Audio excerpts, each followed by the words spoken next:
मैं पढ़ लूं भाई साहब? हाँ, सर्वप्रथम महावीर जी को 4 पंक्तियां देना चाहता हूं कि मन को अगर टटोलोगे तो चिंतन गंभीर मिलेंगे। मन को अगर टटोलोगे तो चिंतन गंभीर मिलेंगे, चेहरे पर मुस्कान मिलेगी, अंदर पर्वत पीर मिलेंगे।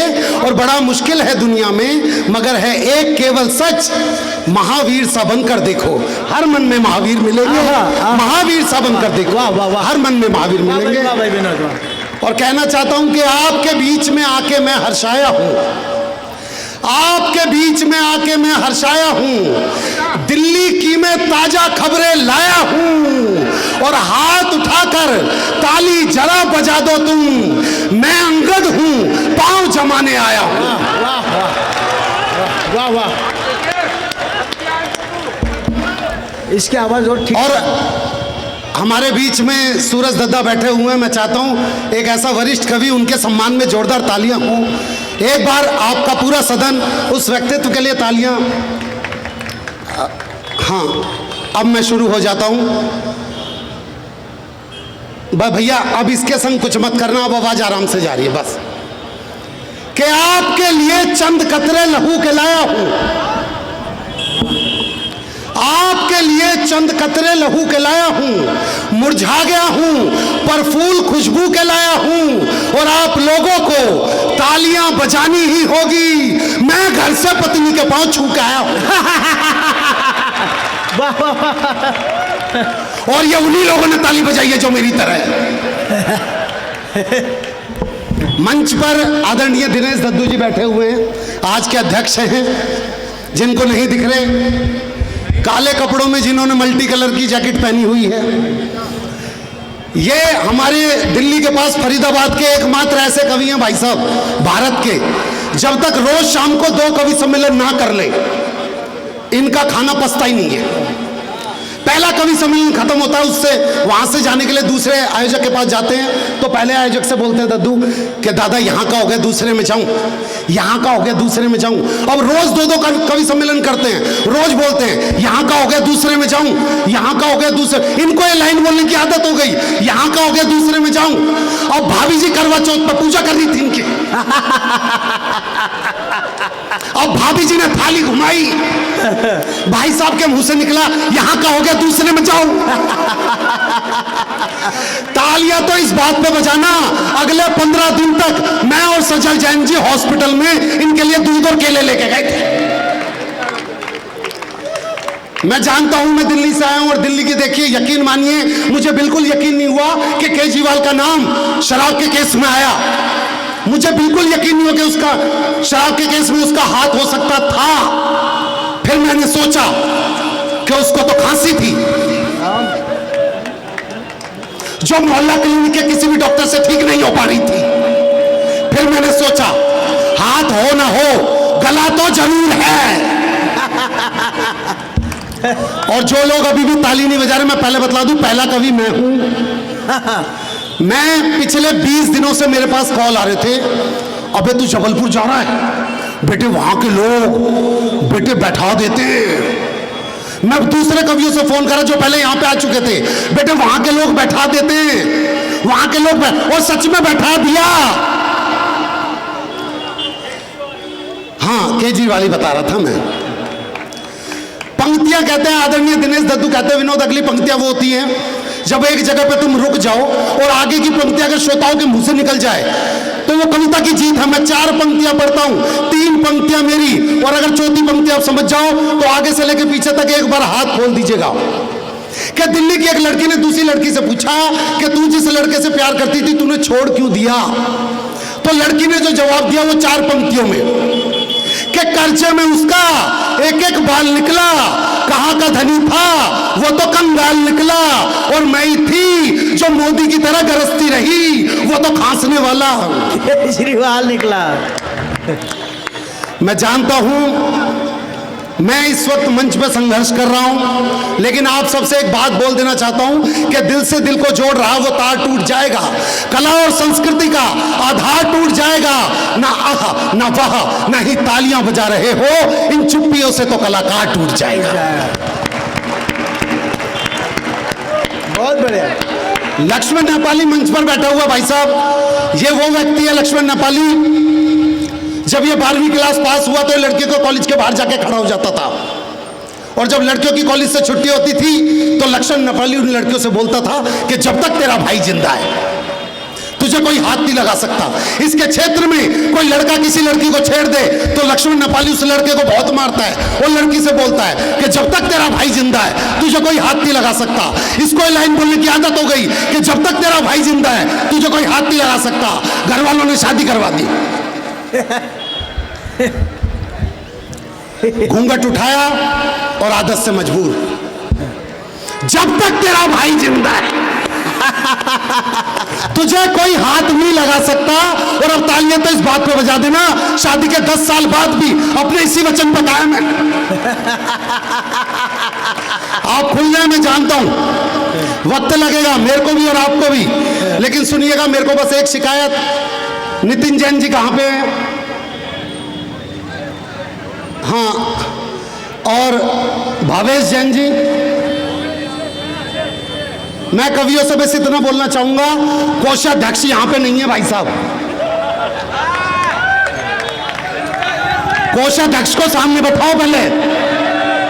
प्रदेश के उपस्थित इस काले बैग में तो भाई साहब दिनेश जी की पेमेंट बड़ी मुश्किल से लग रही है मुझे। आगे बैठिए भावेश जी, आगे आइए। यकीन मानिए जो आदमी पैसा लगाता है वो आगे बैठना भी चाहिए। हाँ, हम जिस होटल में ठहरा रखा था बाबूजी, उस होटल के नीचे खड़ा था मैं, तो मेरे बगल में एक सुंदर सी लड़की खड़ी थी। किसी आदमी की पत्नी मर गई होगी, वो उसकी अर्थी को लेके जा रहा था। उस आदमी ने रोना शुरू किया अपनी पत्नी के लिए। अरे 7 जन्मों के बंधनों को तोड़ के, अरे 7 फेरों की रस्मों को यूं ही छोड़ के, अरे कहां चली गई तू?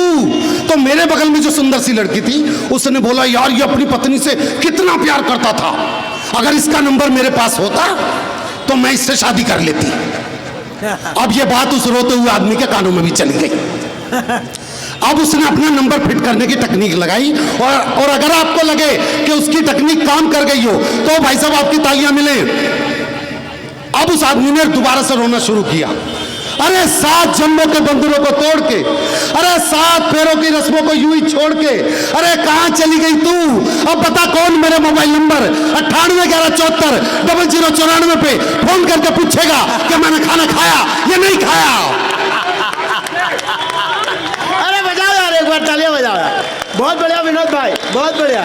महिलाओं की सबसे बड़ी दिक्कत क्या होती है? जब ये सास बनती है बहू अच्छी नहीं मिलती, जब बहू बनते तो सास अच्छी नहीं मिलती, जब देवरानी बनते तो जेठानी अच्छी नहीं मिलती, जब जेठानी बनते तो देवरानी अच्छी नहीं मिलती, जब नंद बनते तो भाभी अच्छी नहीं मिलती, जब भाभी बनते तो नंद अच्छी नहीं मिलती। और बात रही पति की, वो तो आज तक किसी औरत को ढंग का मिला ही नहीं। हरिद्वार की तरफ 2 बसें जा रही थी, आगे वाली बस में सारी सास, पीछे वाली बस में सारी बहुएं, तो सास वाली बस खाई में गिर गई। देखो ये बहुएं हंस रही हैं, इसे कहते हैं दूसरों की खुशी में अपनी खुशी ढूंढना। तो जैसे ही सास वाली बस खाई में गिरी, बहू वाली बस पर एक बहू ने रो रो के, हो मेरी सास, हो मेरी सास। सबने बोला, ओहो तू तो बहू को, तू तो बहुत प्यार करती थी। कह रही नहीं, मेरी वाली सास तो आई ना।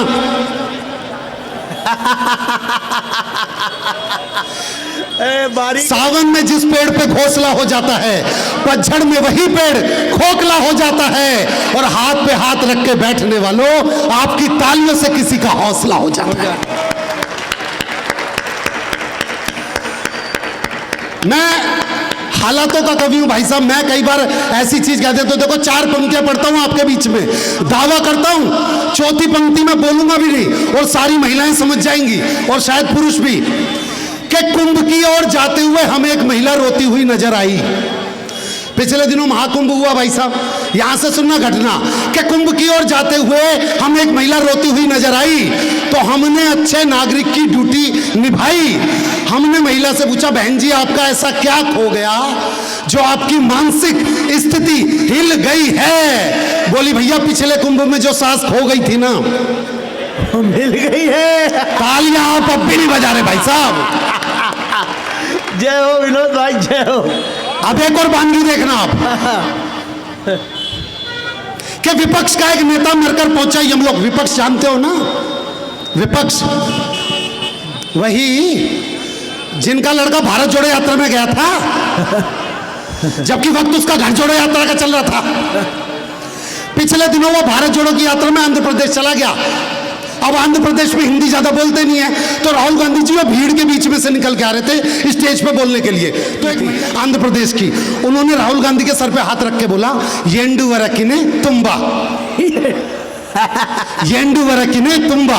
तो अगला तो उत्साहित रहता है, स्टेज पे अगला बस बस, अब की बार हमारी सरकार को आने से कोई नहीं रोक सकता। एक अम्मा ने मेरे सर पे हाथ रख के बोला है, येंडु वरकिने तुम्बा। तो नीचे से एक आदमी बोला, भैया ये तुमसे कह रही हैं, बेटा तुमसे नहीं हो पाएगा।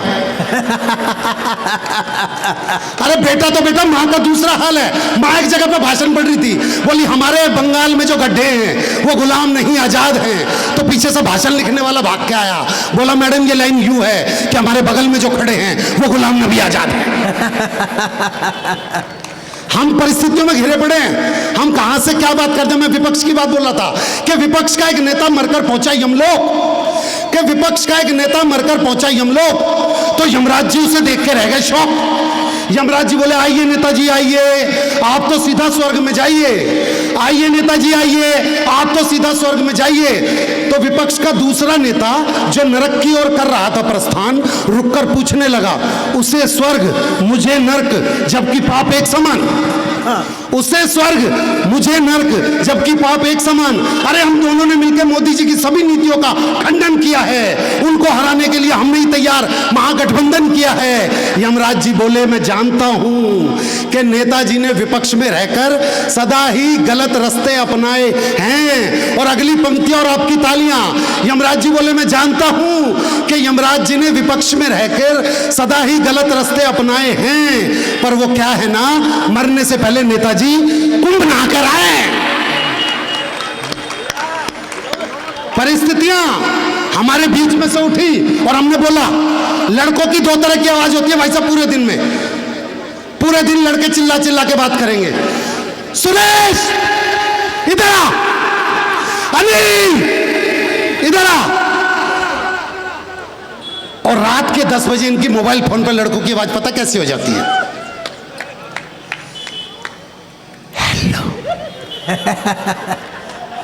अब लड़की को तो नहीं पता कि लड़का किस टेम्परेचर मोड पर बैठा है। लड़की हाँ हेलो बोल, लड़का फिर क्या कर रही है।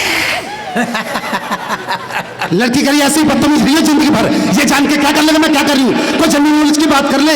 अब ये बोल दिया जनरल नॉलेज का, तो लड़का बोला अच्छा जनरल नॉलेज की बात।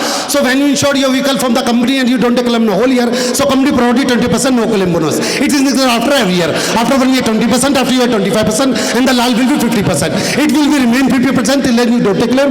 You can transfer your NCV for all vehicle to new vehicle, but before it you have to sell vehicle and make it a liability policy. लड़की खिचड़ी खा रही हो आम के अचार के साथ। देखिए दोस्तों, एक बात बस आप सबसे कह देना चाहता हूं, ये इसलिए जरूरी है कि आपके अंदर का वो श्रोता जिंदा रहे, मेरे अंदर का वो कवि जिंदा रहे। मैं आपके बीच में दिल्ली की कई बातें कर सकता हूं, दिल्ली की, लेकिन आपकी तालियां पहले कवि के लिए वही काम करती हैं जो बीजेपी के लिए राहुल गांधी करता है। आप खामोश पढ़ते हैं तो भाई साहब हम खामोश हो जाते हैं। अब सुनिएगा, मैं आपके आगे एक दृश्य रखना चाहता हूं, और दृश्य क्या है, आप में से कितने लोग ऐसे हैं जिन्होंने कभी अपने वजन से ज्यादा वजन उठाया हो? उठाया जी? महिलाओं ने कभी, महिलाओं ने घर में गैस का सिलेंडर बदला है उठा के? उठाते वक्त अपनी आवाज कैसी हो जाती है? जब तक सिलेंडर उठाया नहीं होता तब तक कैसी आवाज होती है? अरे पप्पू के पापा, पप्पू बोलता पापा, पापा नहीं है, तब मम्मी सिलेंडर उठाते हुए कैसी आवाज हो जाती है जो इतनी देर से चिल्ला रही होती है? अरे वहां से जाके वो लाके दे दे मैं रखूंगी। भारी वजन उठाते वक्त हमेशा आवाज बदल जाती है। अब एक दृश्य आपको देना चाहता हूं, कविता में इसे प्रहसन विधि बोलते हैं। प्रहसन विधि मतलब नाट्य रूपांतर। मैं एक दृश्य आपको दिखलाना चाहता हूं। हमारे दिल्ली, हरियाणा, यूपी, राजस्थान में आज भी ये प्रथा है कि जब लड़की की विदाई होती है तो लड़की का मामा लड़की को गोद में उठा के डोली वाली कार तक छोड़ के आता है। कितने लोग और कितनी महिलाएं ये बात जानती है? एक बार हाथ उठा के बताएं। कोई भी नहीं जानता। मतलब पक्का बोलो ना, आप रूट करने के मूड में बैठे पड़े हो भाई साहब। हाँ, अब दिल्ली के अंदर यही एक लड़की की विदाई चल रही है बाबूजी। दृश्य यह है कि लड़की का मामा लड़की को गोद में उठा के डोली वाली कार तक लेके जाएगा। बस दिक्कत यह है लड़की का वजन 150 किलो। जिसने नहीं सुना दोबारा से सुनो, लड़की का वजन 150 किलो।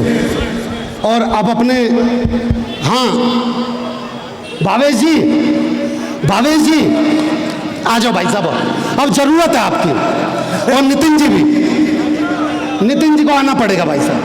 आ जाओ आ जाओ भावेश जी, आप आओ आप आओ। आप देखो कोषाध्यक्ष हो, लोगों को पता चलना चाहिए। आप नहीं नहीं बैठना नहीं है अभी, आपको खड़े रहना भाई साहब 2 मिनट बाद। आ जाओ। हाँ नितिन जी आ जाओ आ जाओ आ जाओ, 2 मिनट का काम है बस, ज़्यादा भारी काम है ही नहीं, बस आ जाओ। हाँ नितिन, हाँ आप नितिन जी यहाँ पे खड़े हो जाओ प्लीज़। अध्यक्ष ये हैं, हाँ तो आप यहाँ खड़े रहो। भावेश जी आप यहाँ पे आ जाओ। हाँ बस सिर्फ 2 मिनट की बात है, आ जाओ भावेश जी। हाँ कोई बात नहीं, अब आपको बचा लिया मैंने। जैसी पंक्ति बोलूंगा मन ही मन में थैंक यू बोलोगे मुझे। लड़की की विदाई का समय चल रहा है भाई साहब, लड़की का कोई सगा मामा नहीं है। अब 150 किलो उठाए कौन? लेकिन आपके जैन समाज के 2 व्यक्ति वहीं पे ही हैं, भावेश जैन और नितिन जैन। तो जैसे पंडित जी ने बोला आज जजमान भाई लड़की को लेके जाओ, अब कोई सगा मामा तो था नहीं, तो जैन समाज के ये 2 व्यक्ति खड़े हुए थे। तो लड़की के बाप ने पहले भावेश जी से बोला, बेटे भावेश उठा दे बेटा, बस थोड़ी देर की बात है, बस वहां खड़ी है गाड़ी। तो भावेश तो वो व्यक्ति है जिसने उस लड़की को 25 किलो से 150 किलो होते हुए देखा है। भावेश जी तो वो व्यक्ति है जिसने उस लड़की को रस्सी कूदते हुए देखा और जमीन को 2 फुट नीचे धंसते हुए देखा। जैसे भावेश जी से बोला बेटे भावेश उठाइयो, तो भावेश जी मेरा तो पथरी का ऑपरेशन, डॉक्टर बोल देते जरा सा झुकूंगा पथरी फट। अच्छा कोई बात नहीं बेटे नितिन आ जा बेटे। तो नितिन जी 150 किलो के चक्कर में ये भूल गए मैं आदमी या औरत हूं। जैसे नितिन जी से बोला बेटे नितिन उठाइयो, तो नितिन जी का बहाना सुनो, वो मेरा तो 7वां महीना चल रहा है। अच्छी देखो देखो कितना प्यार करते हैं आपसे। जैसे ही आपको प्रेग्नेंट बोला ताली बजा दिया गलों ने। एक बार आप सब तालियां बजा दो विनोद हाँ। के लिए। वाह विनोद, बहुत बढ़िया पढ़, बहुत बढ़िया पढ़ रहे हो। अब यहां पे ये बातें चल रही हैं, पीछे एक 40 किलो का व्यक्ति खड़ा है, उसे पता ही नहीं यहाँ पे क्या बातें हो रही है। पीछे वो 40 किलो का व्यक्ति कह रहा है भाऊजी मेरे लायक को काम हो तो बताना, किसी भी तरीके का कोई भी काम हो तो बताना। तो पीछे अपने ये भाऊजी खड़े थे, उन्होंने पीछे से जाके बोला बेटे यहाँ पे काम नहीं है, आगे चला जा, काम ही काम है। अब वो बोलता हुआ भाऊजी मेरे लायक को काम हो तो बताना, लड़की के बाप के पास आ गया। और जैसे ही लड़की के बाप से उसने बोला भाऊजी मेरे लायक को काम हो तो बताना, अब काम तो उसका अंदर इंतजार कर रहा था। बोला जा, लड़की का बाप बोला जा छुटकी को लेके जा। तो जब तक छुटकी देखी नहीं थी उसने, तब तक उसका बीपी कंट्रोल में था, उसका शरीर कांप नहीं रहा था और उसकी आवाज में हकलाहट नहीं थी। लेकिन जैसे ही उसने लड़की देखी, उसकी आवाज में उसके शरीर में ये तीनों चीजें हुई। देखना कहा अंकल जी पीछे बैठा रहे हो, किसी गरीब की लड़की तो विदा होने दो थोड़ी देर। अब क्या करना अंकल जी, उठानी है अंकल जी, इसको उठाने में तो मैं और छुटकी नहीं हो, ये तो मुटकी है। पर सबने बोला नहीं बेटे देख अब तूने बोल दिया, अब तुझे उठानी पड़ेगी। तो उसने उठाने की छोटी सी कोशिश की तो रीढ़ की हड्डी में से चटक की आवाज आ गई। पर अपने ये बाबूजी आए, इन बाबूजी को लगा ये लड़का उठा देगा, बस एक गाना गाने की जरूरत है।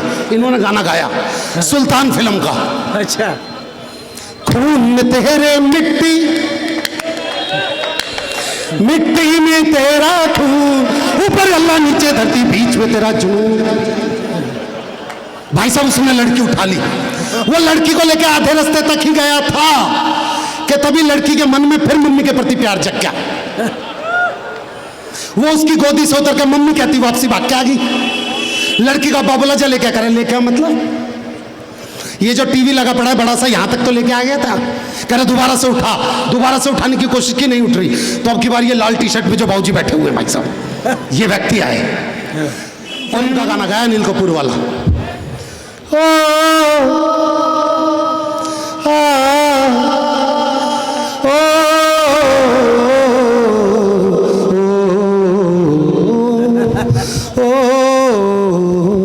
जीत जाएंगे और जिसने उठा रखी है उसकी आवाज।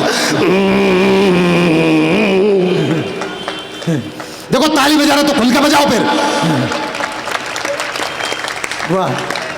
थोड़ा सा आगे बढ़ा तो उस लड़की की बड़ी बहन जो कि 180 किलो की थी, उसने अपना 50 किलो का हाथ उसी कंधे पर रख दिया जिसमें पहले से 150 किलो पड़ा था, और हाथ रख के उसे शिक्षा दे रही है, देख ससुर को पिता की तरह देखियो, सास को माँ की तरह देखियो, नंद को बहन की तरह देखियो, और देवर को वो बोला तुम लिख के दे दो मैं गाड़ी पे दे दूंगा। थोड़ा सा आगे बढ़ा तो लड़की का बाप रो रहा था बाबूजी, बेटी की विदाई पर लड़की का बाप बोला हो मेरी फूल सी बच्ची। अच्छा ये फूल सी बच्ची उसने सुन लिया जिसने हाथों में उठा रखी थी। बोला वो कौन सी बच्ची? कह रहा फूल सी। कह रहा तेरे इस फूल ने ना शमशान घाट पर मेरी छाती पर फूल रखने वाले काम कर रहा। थोड़ा सा आगे बढ़ा तो जिसने उठा रखी थी उसकी पत्नी और उसका लड़का कोने में खड़े थे। पत्नी अपने पति की हालत देख के बोली आज नहीं बचेंगे ये तो गए। उसका ध्यान अपनी पत्नी की तरफ गया, बोला कौशल्या रो क्यों रही है? बोली एक तो तुमने 150 किलो उठा रखा और ये जबलपुर वाले मिलकर ताली भी नहीं बजा रहे। ये तो गए। थोड़ा सा आगे बढ़ता पंडित जी आए, बोला जजमान मुझे लग रहा है इस लड़की को उठाने में बहुत ज्यादा कष्ट भोग रहे हो, मैं भी हनुमान चालीसा पढ़ता हूँ, आप इसे गेट तक लेके पहुंच जाओगे। वो बोला भाई महामृत्युंजय का जा पाता हो तो पढ़ते एक बार। अब वो बिल्कुल गेट पे पहुंच गया, उसकी आंखों में चमक कि अब तो लड़की उतरने वाली है। पीछे से फिर किसी ने आवाज लगा दी, अरे भाई लड़की की दादी लड़की से कुछ कहना चाह रही है। कह रहा भाई मेरी सुपारी पारी ले रखी है क्या? बस विदा हो गई। जैसे ही लड़की की दादी ने गाना गाया, हो मेरी चिड़िया उड़ गई, बोला किसी का तोता भी तो उड़ा रही है। और दोस्तों जाने से पहले सिर्फ 4 पंक्तियां, और ये 4 पंक्तियां जैन समाज बैठा हुआ है, हो सकता है कोई मुस्लिम भाई भी बैठा हो, मुझे उस मुस्लिम भाई से कोई दिक्कत नहीं है। मैं उस मुस्लिम भाई की दिल से इज्जत करता हूं जो हमारी हिंदू बेटियों को अपना नाम यूनुस खान बताता है। मुझे दिक्कत उन मुसलमानों से है जो यूनुस खान होते हुए प्रदीप अपना नाम बताते हैं। और ये जो बच्चियां जैन समाज की बैठी हैं, बस बेटिया 4 पंक्ति सुन लेना, तुम्हें पता नहीं है श्रद्धा नाम की बिटिया के 36 टुकड़े मिले फ्रिज के अंदर। हम कवियों ने अपनी जिम्मेदारी समझी, अपनी जिम्मेदारी की 4 पंक्तियां इन बेटियों के नाम पे। जो भी छोटी छोटी बच्चियां हैं समझ लेना क्या जाल चल रहा है बेटा तुम्हें पता नहीं, पर बस ये 4 पंक्तियां अगर तुम्हारे को दिशा दे दे तो कि सुंदर सपन सलोने चुनना, बुरे ख्वाब को मत चुनना। सुंदर सपन सलोने चुनना, बुरे ख्वाब को मत चुनना, और खो दो जो पहचान तुम्हारी उस नकाब को मत चुनना। और मेरी बच्चियों ये पंक्तियां याद रखना तुम सदा, रवि सूर्य दिनकर को चुनना, आफताब को मत चुनना। रवि सूर्य दिनकर को चुनना, आफताब को मत चुनना। वाह वाह वाह। और जहां मैं बेटियों को ये बात कहता हूं तो मेरा अपना कर्तव्य बनता है मैं बेटों को भी एक बात बोल के जाऊं, इस देश में बलात्कार तब तक नहीं रुक सकते चाहे किसी की भी सरकार आ जाए। लेकिन अगर आप देश में बलात्कार रोकना चाहते हैं तो आपको अपना मन ठीक करना होगा। आपको अपने घर में अपने बच्चों को ये 4 पंक्तियां बतानी होंगी। इस आपके जैन समाज के जो बच्चे आगे बैठे हैं, जो पुरुष हैं, सबको बोलता हूं कि खुद अपने चरित्र पर ही मूंग दल रहे हो तुम। पीछे तक जो लोग बैठे हुए ये सुनना कि खुद अपने चरित्र पर ही मूंग दल रहे हो तुम। अच्छे हो तो क्यों फितरत बदल रहे हो तुम। और अगर एक लड़की तुम्हें देख के रास्ता बदल रही है तो ये जान लो गलत रास्ते पे चल रहे हो तुम। ये जान लो। धन्यवाद। वाह।